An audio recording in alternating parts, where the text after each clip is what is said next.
Aitäh. Märt Sults, palun. Aitäh, härra eesistuja, aitäh, ettekandja.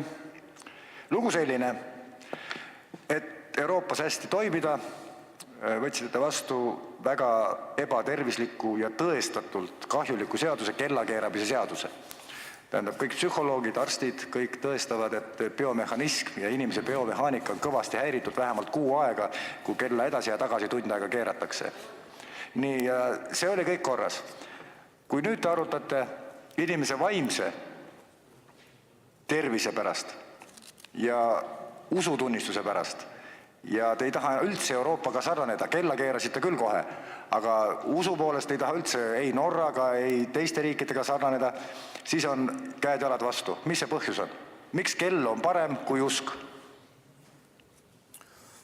Konkreetse eelnõu puhul, kuna eelnõu seletuskirjast ei selgu, milline on täpne Eesti keskmise tööaja pikkuse lühendamise võimalik mõju sisemajanduse kogutoodangule, siis sellest lähtuvalt me peame ka vajalikuks seda eelnõu mitte toetada. Aitäh.